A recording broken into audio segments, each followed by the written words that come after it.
In this video, I'm going to review the top mobile threats that consumers need to worry about in 2026. And it's not just consumers. It's if you use your phone for business, your digital life, you need to worry about this. This information is produced by AI, so this is not from me. And it's from threat security researchers and fraud analysts that have published information over the last few months in 2026. And some of these could deserve like a whole hour on them, but nobody wants to watch a 7-hour video, so I'm going to breeze through them quickly. I'm going to take this information, post it in the description, so if there's something you're interested in, you can go to the description, refer to it, and then dive deeper. And maybe a few of these I'll pick out later on and do some videos on them. But with that said, let's just dive into it. So number one is the AI-powered phishing, smishing, and vishing. So smishing is your text, vishing is voice, and quishing is QR. To give you an example of the QR, like you go to a restaurant, you scan the QR to get a menu. Somebody could put a sticker over that QR code, over the original one, and they could forward your phone to go to a URL that steals information and then actually shows you, takes you to the menu. And so you get what you want. You think it's all fine, but they've actually tried to load something or stolen info from you. Another popular one is these unmanned parking lots. So you go to pay for slot number 117, and you end up paying a hacker instead of the business because, again, they put the QR code over the top of the original code. So why this works? Well, one is that they use the popular formula is just creating urgency and panic. So your bank account's locked, your Coinbase account's locked. If you don't respond to this text message in 24 hours, Amazon's going to send your package back. AI lets these scammers produce these at massive scale and can personalize it. So it used to be for 1,000 messages, they would have to do that one by one. Then they created tools where they could send out 1,000 emails, 10,000 emails, or 1,000 texts via SMS. And then they put up spam volume rules where it's like if the same message went out a certain number of times within a time period, it gets deemed as spam. They shut the account down or the mobile account gets shut down. And so now with personalized messages, they can have 100, 1,000, 10,000 different personalized messages specifically for you to get around those filters. And if the carrier or the email platform deems it as spam, they just go create more accounts. That's it. So best defense is never trust inbound text calls, especially for codes. Don't tap login links. Call organizations back. So if Amex is going to call me or text me, I'm not going to respond.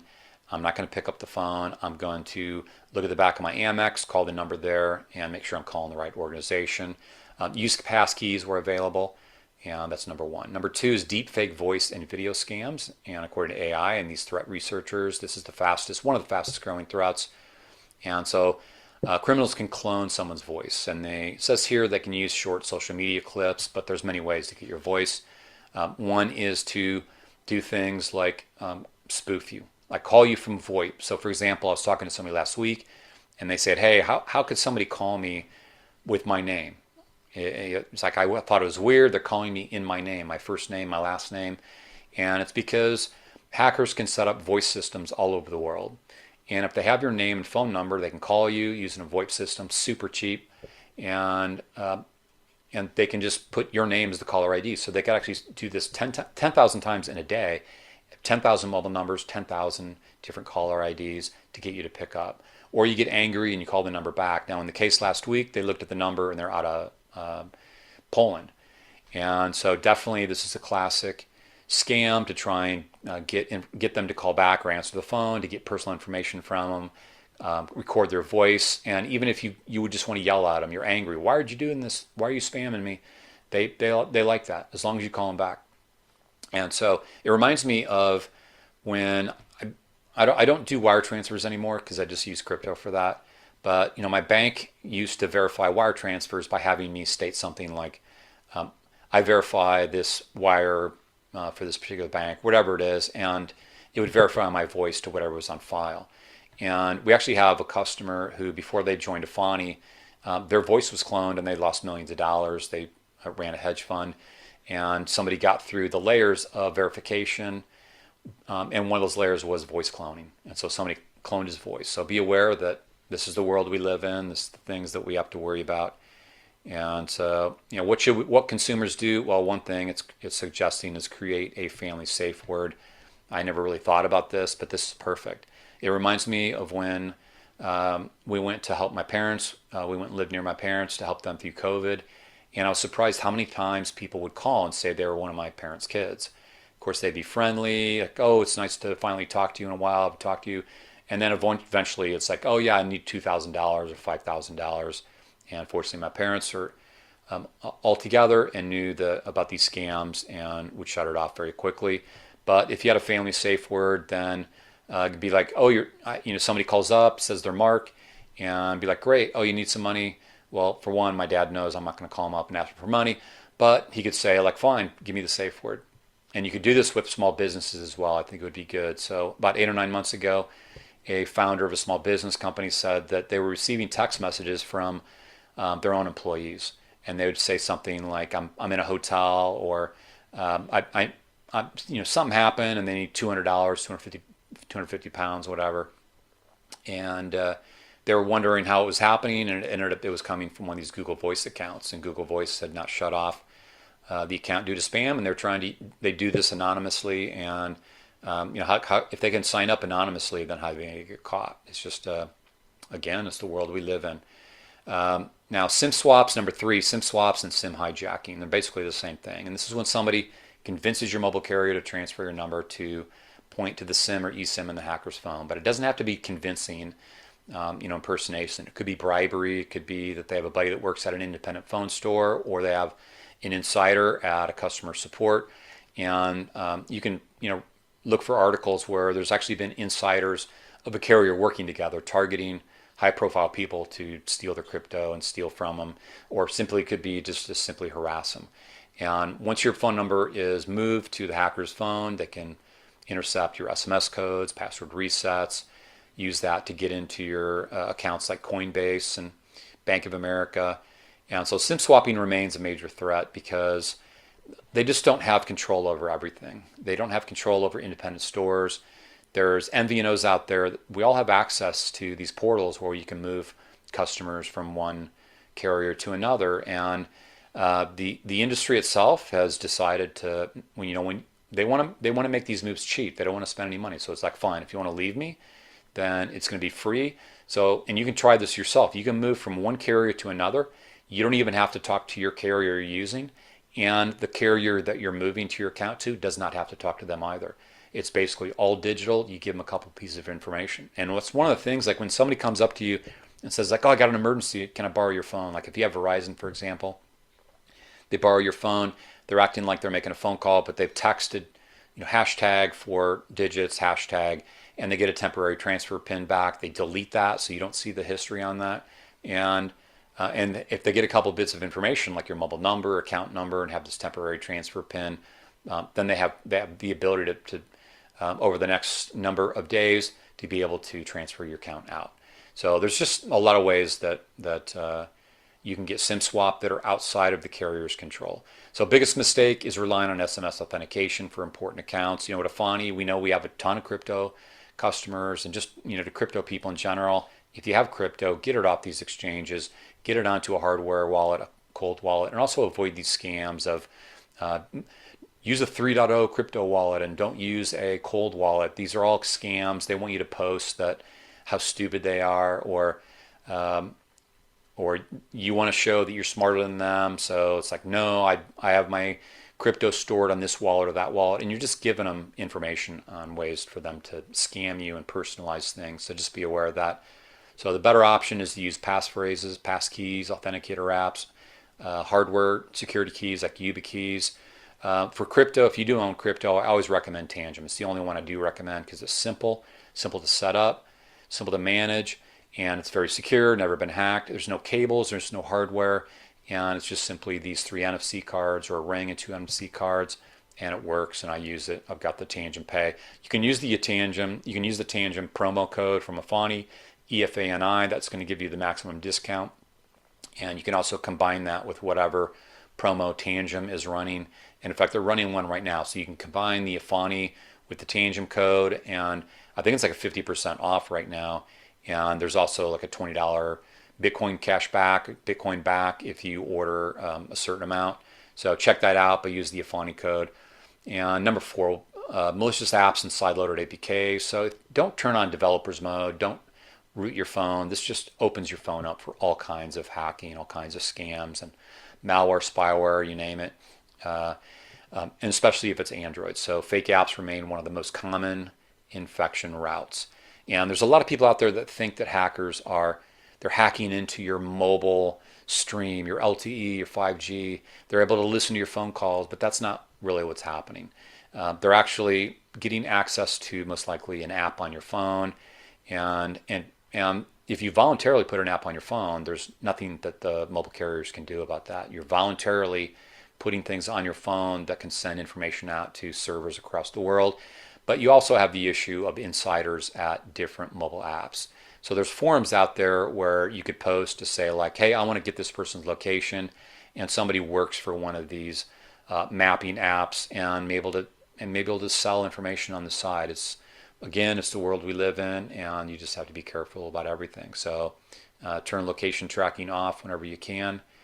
But popular lures include AI tools, correct premium apps, fake banking apps, fake VPNs. So beware of what you're downloading on your phone. And here's all the things you can do. It's kind of obvious. So steal passwords, SMS messages. The SMS messages and just regular messages in general. Another warning is that a lot of people use that preview mode. So somebody sends you a text, they send you, whether it's iMessage, Signal, WhatsApp, and it pops up on your phone or an email. And you can see a little bit, enough to know, do I need to look at this now, or is it spam, or do I just look at it later? And that's unencrypted information. So that's where these malicious apps can grab information. And there was actually a recent case where the FBI could not get into the iPhone. They arrested somebody, could not get into the iPhone, but the person used preview messages, and they could easily access the preview messages. And there happened to be a message or messages that helped incriminate, and just so be aware of that. Number 5, NFC mobile attack wallets. Number 5, NFC and mobile wallet attacks. A tap to pay type attack, NFC related. So if you use like Apple Pay, Google Pay, and you put a credit card on your phone, this is one of the things that they're talking about. So again, if you've got a malicious app on your phone, could it detect that? Possible. Tapping your payment card or phone, authorizing fraudulent transactions. According to Kaspersky, this is really increasing on Android, so just be aware of that. One of the things that I like about that I've been recommending is Graphene OS Phone. So for those of you who are worried that somebody's like listening to phone calls, tracking location, then Graphene OS allows you to have those set and make those settings by application. So you can look at all your apps and see which one has access to the microphone, which one has access to your location, and all the different settings, and you can toggle those on and off. With the iPhone and Android, they come sort of in packages. So like you build an app, you want to put it on the website, and let's say you only need location, but it's part of this sort of package of request of permissions, and that includes contacts or something like that. That's just the way that those are built. And so just be aware of that. A lot of times the app developer doesn't need that information, and you're wondering why would this app require this information? It's because they require it in packages in order to access these features on the phone. So Graphene OS allows you to have much more granular control. We have promo codes with Mark 37 and their Ghost phone, which is just efani, and then also the same thing with the Above phone. I recommend both those phones, only those two phones, because they actually have people behind it, support behind it, a business behind it. And a lot of times the secure boutique phones become paperweights because people don't know how to update them, or they misconfigure, accidentally tap some settings, and Graphene OS is harder to deal with, and so they can't get it right, and they become paperweights. Number 6 is spyware and stalkerware. And so modern spyware can monitor messages, track location, record audio, capture screenshots. So this is kind of repetitive of a couple of things that I've already talked about before. It says here affects journalists and executives, but it affects everybody. They're going after everybody. They're not going to avoid you because you don't have some high-powered job or make a lot of money. It just could be for harassment. It could be that you have $3,000 of Bitcoin and they want it.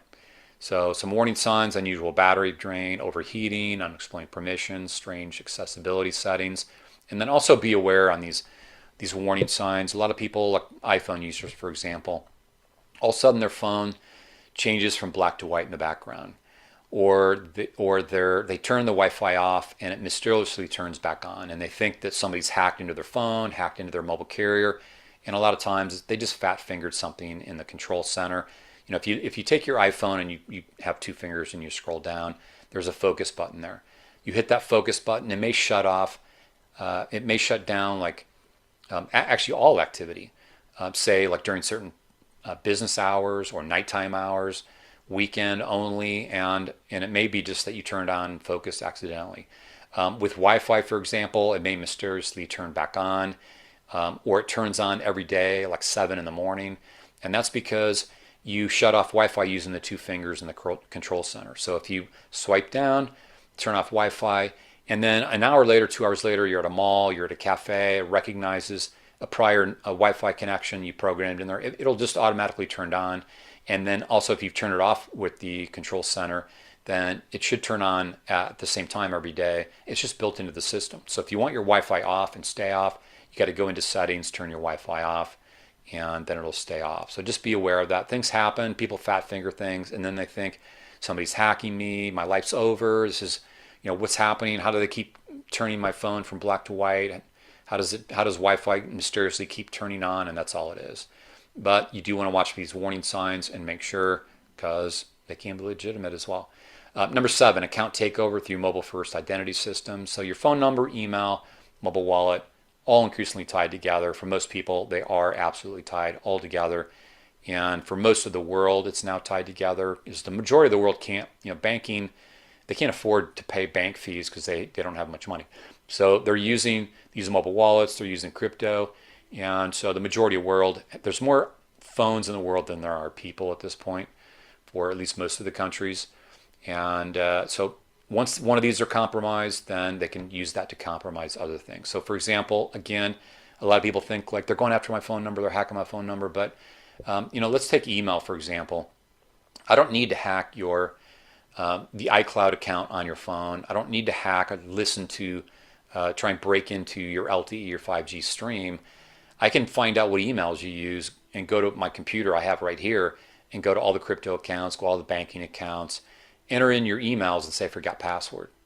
And it's going to respond back by saying, we just emailed you, enter the code we emailed you, or SMS, respond back with the SMS, or we've sent a 6-digit code and use your Authenticator app to enter that here. Now as the hacker, if I'm a bad person, I know what I need to do in order to hack you. So for one, if I just wanted to play with you, I could take your email account and keep just entering it in and say forgot password, and then you're getting like emails or you're getting text messages and wondering like, oh my God, am I hacked? And it could be somebody just testing, it could be somebody just doing that to harass you. And so if it's just for harassment, they're a bad person, but they could be one of the 8 billion plus people on the planet doing this to you from any country in the world. So just be aware that this kind of stuff happens. Now, they all work together. So if somebody, let's say I put in your email and it says enter the Authenticator app. Now I need to access your email. So I'm going to look at all the emails you use. I'm going to go to my computer. I'm going to type in Gmail, mark a Gmail account, forgot password, whatever, all the different variations, and see if I can break into any of them. And so this is the kind of stuff that hackers are doing. They can basically sort of prep on how they're going to attack you, and then they can decide, do I need to get into your email to get into your Authenticator app? Do I need to get into your mobile account to get into your Coinbase, to get into your bank, to then take over your email, to then take over your Authenticator app? They can pretty much plan this stuff out by using AI tools to investigate how you have things set up. So biggest mind shift for 2026, according to AI, is that it's not really malware anymore, and it still is, but it's convincing you to authorize you to attack yourself. I think that's a great quote. I did an interview of a cybersecurity expert who does security training for Fortune 1000 companies. And the business he represents that he founded is called Protect Now. And you can go watch that interview. It's on our podcast list.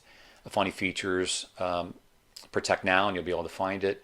And he hit it a bullseye. He said everything I agree with, which is these hackers, they're not trying to hack into your LTE 5G. They're not trying to read your text messages in the data stream.